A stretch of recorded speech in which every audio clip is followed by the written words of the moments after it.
Pouca gente sabe, mas existe no Brasil uma justiça responsável pelo julgamento de crimes cometidos por militares, sejam eles da Marinha, Exército, Aeronáutica ou até mesmo da Polícia Militar ou bombeiros militares, enquanto forças auxiliares e de reserva do Exército. São mais de 200 anos de atuação no país. A Justiça Militar brasileira surgiu em 1808 com a chegada da família real portuguesa. Em 1934, foi incluída na Constituição Federal. Poucos anos depois, em 1946, estendida aos estados. Nesta semana, o Repórter Justiça convida você a conhecer como funciona e qual a importância da Justiça Militar brasileira. Você vai acompanhar a 10ª edição do Seminário de Direito Militar, realizado em Brasília. Era abril de 1808. A família real portuguesa chegava ao Brasil e o príncipe regente Dom João VI assinava o decreto que deu início à trajetória da justiça militar no país. O documento criou então o Conselho Supremo Militar e de Justiça, instituição que mais tarde, durante a República, passou a ser chamada de Supremo Tribunal Militar. E a partir de 1946, recebeu o nome atual, Superior Tribunal Militar. O STM já teve 4 sedes, as 3 primeiras no Rio de Janeiro, e em 1973 passou a funcionar na nova capital federal, Brasília, em um prédio com 13 andares na Praça dos Tribunais Superiores. O Superior Tribunal Militar é uma instituição que comemora já 2 centenários, tornando-se, portanto, a decana das cortes de justiça deste país. E desde a sua criação, a história do STM se confunde com a do país. Fomos nós que concedemos habeas corpus a Luiz Carlos Prestes e João Mangabeira. A Defensoria Pública atuou pela primeira vez nesse tribunal, quando o AI-5 suprimiu o habeas corpus para os crimes políticos, que não deixa de ser uma ironia, porque só poderia ser impetrado para crimes comuns, e na época as pessoas estavam todas presas por crimes políticos, né? O Superior Tribunal Militar criou um sucedão do habeas corpus, que era um direito de petição. Então, enfim, esse é um tribunal que tanto sobre a parte histórica quanto sobre a parte jurídica honrou o Estado brasileiro e prestigiou a democracia nesse país. No Brasil, a Justiça Militar se divide em 2. Temos a estadual, a quem compete julgar os crimes cometidos por policiais militares e também bombeiros. Há ainda a Justiça Militar da União, especializada na aplicação da lei a militares federais da Marinha, Exército e Aeronáutica. E não são só os integrantes das Forças Armadas que estão sob a jurisdição da Justiça Militar. Há casos em que cabe a ela julgar também os crimes cometidos por civis contra instituições militares, inclusive os dolosos contra a vida. A própria destinação da Justiça Militar, que é processar e julgar os crimes militares definidos em lei, já faz com que haja uma separação da Justiça Militar e entre Justiça Militar e aquilo que comumente nós chamamos de Justiça Civil, quer dizer, aquilo que não é militar. Porque a Justiça Militar é uma justiça especializada. Mas como o civil está também na jurisdição militar, é claro que nós temos uma aproximação maior com o civil. A Constituição de 88 tratou da competência da Justiça Militar como processar e julgar o crime militar definido em lei. E aí deixou para a lei ordinária, a indicação dos casos do civil. E nós vamos ver o Código Penal Militar de 1969, atualmente vigente. Ele vai dizer quando o civil pode ser processado e julgado pela Justiça Militar. Os crimes militares estão definidos no Código Penal Militar. De modo geral, em tempo de paz, podem ser cometidos contra o serviço militar, o dever, a autoridade e o próprio militar. Além disso, podem acontecer contra a administração e o patrimônio das Forças Armadas. Existe um crime militar muito comum e que eu acho que ele deverá ser excluído da nossa competência no futuro, que é o problema do chamado estelionato previdenciário. É o título que se dá no crime comum. Nós também temos isso. Então, o militar, ele falece, ele deixa uma pensão para a esposa ou para a filha, seja o que for, e quando essa pessoa morre, a pensão não é mais de ninguém. Então, alguém continua recebendo esse dinheiro em nome da pessoa certa. E a administração militar não tem conhecimento disso e continua pagando. Todo mês deposita o dinheirinho no banco lá, naquela conta. Só vai descobrir um ano depois, porque todo ano a pessoa é obrigada a se apresentar para mostrar estou viva. E não se apresenta, a gente corta o pagamento. Mas já se pagou um ano indevidamente. E recuperar esse dinheiro é muito difícil e isso é um crime, porque é um estelionato. Porque a pessoa se passa por outra, usa a conta corrente de outra. Então, isso é a gente que acha que isso não deve ser da nossa competência, que deve ser da Justiça Federal. Quando ocorre um crime militar, a primeira providência que deve ser tomada pela autoridade competente é instaurar um inquérito policial militar. Diante das evidências, os fatos são apurados. Se compararmos à justiça comum, equivale ao inquérito aberto pelo delegado de polícia. Concluída a investigação, ele é encaminhado ao juiz auditor e é a ele que compete decidir se o processo vai ou não para o Ministério Público Militar. O juiz auditor tem a responsabilidade de convocar o chamado Conselho Permanente de Justiça, que pode julgar réus civis ou praças. No caso de um acusado ser militar, o conselho é composto por um juiz e 4 oficiais da mesma força do acusado. No caso de julgamento de oficiais como tenentes, capitães e coronéis, é instalado o Conselho Especial de Justiça, formado por 4 oficiais da mesma força e de patente igual ou superior à do acusado.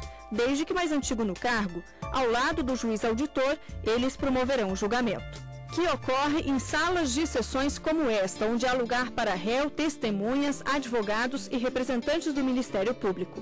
Depois de ouvidos os dois lados, a decisão fica a cargo ou do Conselho Especial ou do Conselho Permanente. Aqui se prestigia o princípio do contraditório e da ampla defesa. Os julgamentos são públicos. O processo, ele obedece o rito do devido processo legal. Enfim, todos esses princípios, esses postulados que são inerentes ao regime democrático e que devem prevalecer em qualquer judiciário civilizado, o Brasil e a Justiça Militar já adotavam muito antes, inclusive, da ONU editar esses princípios. Na composição da Justiça Militar da União, há também as chamadas auditorias. Elas representam a primeira instância. Seria algo semelhante às varas judiciais da Justiça Comum. Na instância seguinte está o Superior Tribunal Militar, o STM, que julga os oficiais generais e recursos das partes contra as decisões dos juízes das auditorias. A Justiça Militar está prevista no artigo 122 da Constituição Brasileira e, por isso, o STM não é um tribunal de exceção e nem está subordinado a outro poder. Está integrada ao Poder Judiciário desde a Constituição de 1934. Nunca funcionou como um tribunal de exceção.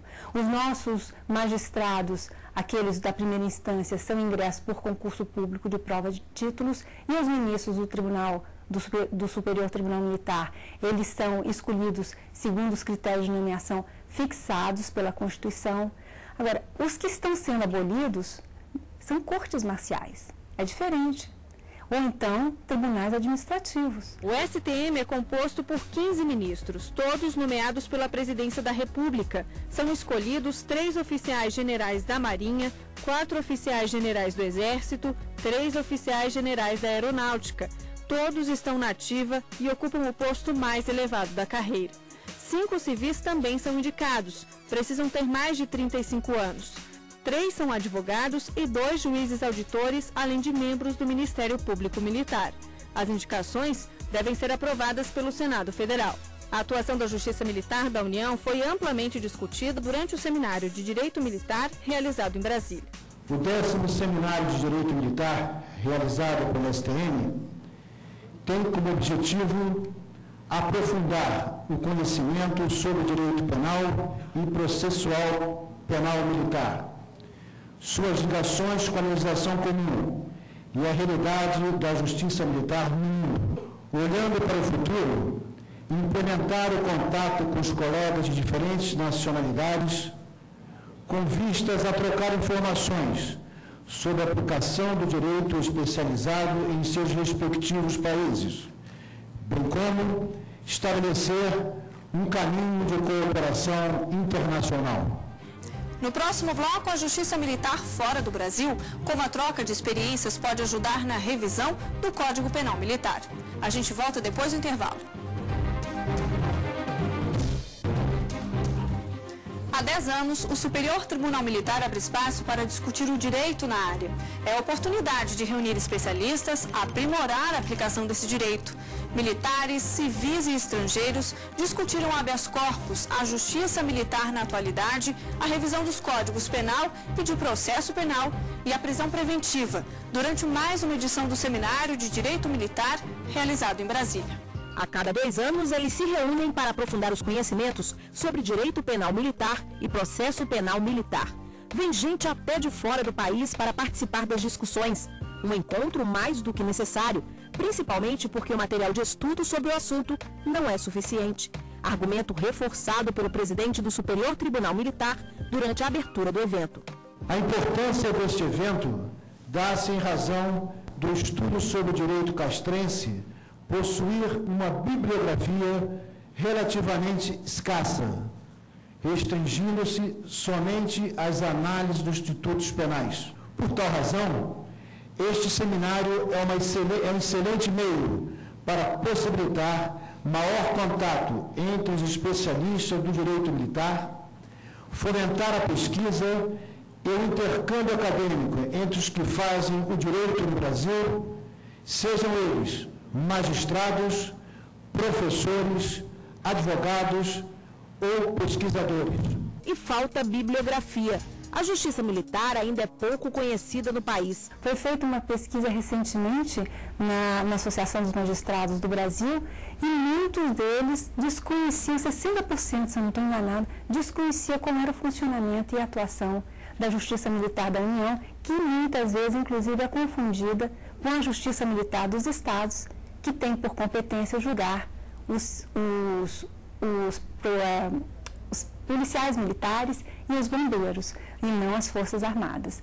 Então, existe essa má compreensão sobre a atuação e a composição e a história mesmo da Justiça Militar Federal, que, em última análise, ela se miscui com a própria história do Brasil. A importância do direito penal militar, hoje, ela é reconhecida, mas não é reconhecida ainda pelas faculdades de direito, porque não incluem essa disciplina nos seus currículos básicos, nos seus currículos do curso de direito. E o que nós vemos é pessoas que saem de um curso de direito, que terminam o curso, desconhecem o direito penal militar e o processual penal militar. Isto é terrível, porque desde 1934, a Justiça Militar ela integra o Poder Judiciário Nacional. E é inegável isto. A cada Constituição, essa situação é mantida. Então, isto deveria levar à conscientização daqueles do MEC, em primeiro lugar, para colocar obrigatoriamente algo do direito penal militar nos currículos mínimos e das faculdades em particular. Um ponto que também foi abordado pelos participantes foi a atualização da legislação brasileira. Durante o seminário, especialistas lembraram que o Código Penal do país será modificado. A lei existe desde 1940 e deve passar por mudanças. Inclusive, uma comissão formada por juristas tem a tarefa de elaborar um anteprojeto a ser analisado pela Câmara e pelo Senado. A exemplo dessa iniciativa, o Código Penal Militar e o Código de Processo Penal Militar também devem sofrer alterações. As duas leis são da década de 60, mais precisamente de 1969, e estão em vigor desde então. E por isso, um grupo de trabalho está encarregado de redigir uma proposta de revisão.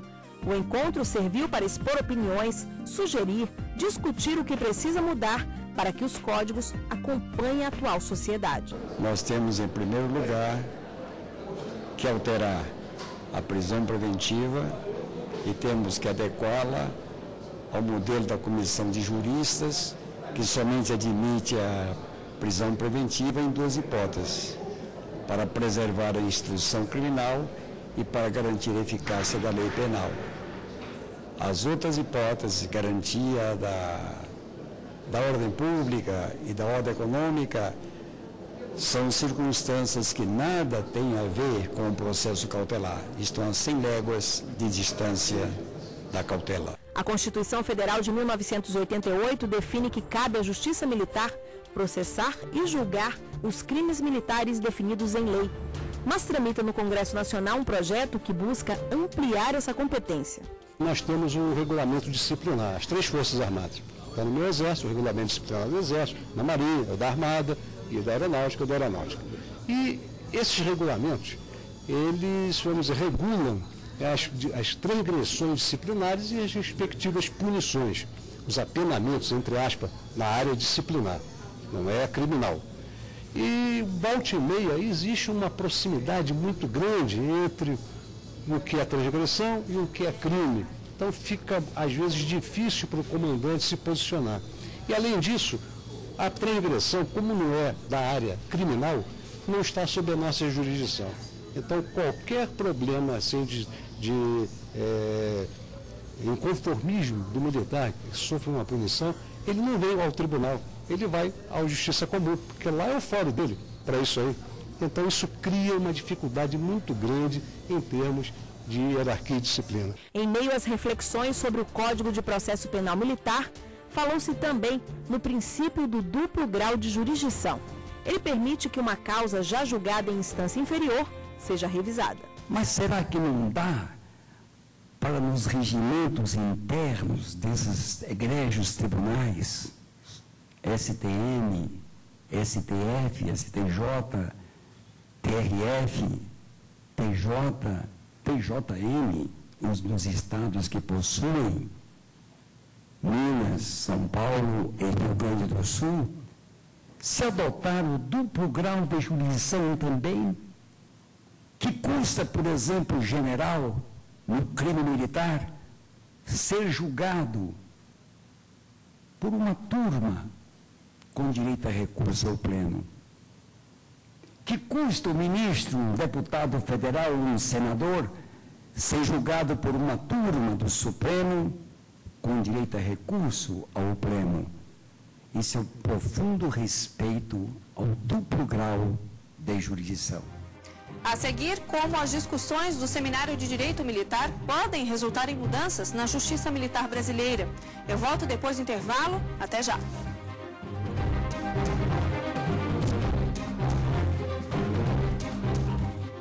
O Brasil trabalha na revisão dos Códigos Penal e de Processo Penal Militar. Conhecer a aplicação de leis semelhantes em outros países ajuda a aprimorar a legislação usada aqui. A gente mostra agora como foram os debates relativos ao tema durante o Seminário de Direito Militar. Não foi apenas nos costumes que Portugal influenciou o Brasil. Inicialmente, a estrutura da justiça militar daqui refletia o modelo português. Nele, crimes praticados por militares eram julgados pelos superiores, que compunham as juntas. Hoje, a justiça militar tem como base a Constituição, que incluiu no poder judiciário, tribunais e juízes militares. Em Portugal, a realidade também não é mais a mesma. É uma organização que sofreu uma profunda alteração em 2003, por força da revisão constitucional de 1997, e neste momento a organização dos tribunais militares, conforme se conhece aqui no Brasil, já não existe mais em Portugal. Neste momento há juízes militares, mas a trabalhar em tribunais civis. Com a revisão constitucional, foi alterada também a competência do Tribunal Militar Português. A atuação dos juízes militares não ocorre sozinha, é feita em colaboração com a chamada Justiça Comum. Neste momento o que acontece é muito simples. Da parte do Judiciário Militar, houve uma alteração no paradigma, inclusive dos crimes militares, e neste momento, quando são crimes estritamente militares, dentro do Supremo Tribunal de Justiça português, da segunda instância, que nós chamamos o Tribunal da Relação, e nas varas criminais de Lisboa e Porto, há efetivamente juízes militares que julgam os crimes estritamente militares, conjuntamente com os juízes civis. O mesmo acontece na Alemanha. Pela jurisdição militar do país, além de responder a uma legislação específica, os militares ficam sujeitos também à lei civil. A forma como se dá essa atuação foi discutida durante o Seminário de Direito Militar realizado em Brasília. O doutor em Economia e Ciência Política, Alexander Poretkin, apresentou a estrutura e a sistemática de funcionamento da Justiça Militar alemã. A situação política do país influenciou bastante na formação da justiça militar. Como a Alemanha era dividida, havia duas forças diferentes, mas a queda do Muro de Berlim, no fim dos anos 80, mudou esse cenário. A Alemanha tem uma experiência única, porque a Alemanha passou por um processo de reunificação. Depois da Segunda Guerra Mundial, a Alemanha foi dividida em duas partes, a Alemanha Oriental e a Alemanha Ocidental. A Alemanha Oriental tinha forças militares subordinadas ao Pacto de Varsóvia, ao passo que na Alemanha Ocidental as forças armadas eram subordinadas à NATO, à OTAN, à Organização do Tratado do Atlântico Norte. Duas culturas diferentes, dois sistemas diferentes, duas políticas completamente diferentes. Então, esta unificação certamente gerou uma área de atritos. E a Alemanha está lidando com essa área de atrito na sua justiça militar. Na justiça militar do país europeu há um código disciplinar chamado Lei do Soldado. No entanto, os crimes são julgados por cortes penais, porque não existem cortes militares. Ofensas e delitos contra o Código Penal Militar são encaminhados aos tribunais comuns. As infrações, porém, são resolvidas por militares superiores. Se o resultado não for suficiente ou justo, quem analisa é outro superior. Se ainda assim não for considerado satisfatório, o condenado pode recorrer à primeira instância dos tribunais militares. A instância alemã é a Corte Suprema Federal de Administração, que tem divisão para as Forças Armadas. Claro que tem questões disciplinares, como qualquer Força Armada tem. Claro que tem aquelas questões que ultrapassam a fronteira da questão disciplinar e entram na seara penal, como em qualquer país também existe, mas a Alemanha está enfrentando isso numa outra escala, com uma outra cultura e com uma experiência que merece ser interpretada e entendida no Brasil. Durante o seminário foi possível conhecer também a experiência de países em que a atuação da justiça militar já não é tão intensa. É o caso da França, que no ano que vem deve acabar com as competências da justiça militar. No Senado francês, tramita um projeto que deve repassá-las à justiça comum. Somente nos crimes cometidos no estrangeiro é que o Tribunal das Forças Armadas de Paris é competente para investigar e julgar. A magistrada de ligação da França diz que a razão para isso é a pequena quantidade de processos na justiça especializada. Portanto, os crimes militares cometidos serão julgados pelo Tribunal de Paris. Houve uma harmonização, digamos, uma aproximação entre a justiça militar e a justiça ordinária. Como eu falei, somente o Tribunal das Forças Armadas de Paris tem competência específica, mas todos os outros tribunais da França julgam crimes cometidos por militares, porque a justiça militar é crime cometido por militar, ou seja, é um crime comum cometido por um militar. Pode ser todo tipo de crime, tráfico de droga, temos muito disso neste momento, certos casos de homicídios mais raros, mas também existe, e crimes especificamente militares, como o crime de deserção. Portanto, esse tipo de crime específico pode ser julgado por um tribunal comum, se for cometido na França. Crime de deserção seria um dos crimes militares mais comuns e crime de tráfico de droga, porque é um crime bem generalizado e é cometido por todo tipo de pessoa, que seja militar ou não. Uma estrutura diferente da existente no Brasil e por isso a importância de trocar experiências. Já não vai haver daqui a talvez uns tempos, a bem dizer, realmente uma justiça militar específica. Portanto, se houver uma aproximação entre a justiça militar do Brasil, terá que ser com a justiça ordinária da França, entende? Mas o que é importante é que haja uma aproximação entre as autoridades judiciais de ambos os países para facilitar a cooperação judicial. Na prática, isso já existe entre França e Brasil. Desde fevereiro deste ano, os países são parceiros em projeto piloto do Ministério da Justiça com o objetivo de melhorar a cooperação jurídica entre as duas nações. Isso porque há um aumento dos crimes organizados e nas fronteiras. Portanto, essa aproximação e troca de experiência pode evitar a impunidade de brasileiros e franceses na divisa entre o Brasil e a Guiana Francesa. O Brasil, para a França, é um país muito importante. Há laços de amizade, de interesse muito antigos. E também o Brasil é um país com o qual temos muita cooperação, um dos países na América do Sul com o qual temos mais cooperação judicial, mais intercâmbios de pedidos de cooperação, de cartas rogatórias, de pedidos de extradição. Porquê? Porque há muitos brasileiros na França e que há muitos franceses no Brasil. Isso seria talvez a primeira razão. As discussões do seminário tiveram um importante papel de esclarecer sobre as cortes militares no mundo e a atuação no Brasil. As informações expostas durante a 10ª edição do encontro e os exemplos apresentados por outros países vão compor um documento que será analisado pela organização do evento. Informações que podem auxiliar nas mudanças da Corte Militar Brasileira. Nós estamos revendo o nosso Código Penal, com o nosso Código de Processo Penal Militar também, e nós estamos vendo o que existe de bom aí fora para trazer aqui para dentro do nosso Código, fazer alterações, etc. E depois vamos continuar discutindo, como nós já estamos discutindo o novo Código, trazer essas ideias, o que cada um conseguiu captar em termos de diferença entre o nosso código e o código desses militares e o código penal desses países. O Repórter Justiça desta semana fica por aqui. Não deixe de escrever para a nossa equipe com sugestões de programas. O nosso e-mail é repórter.justiça@stf.jus.br. A gente se vê na próxima semana. Até lá!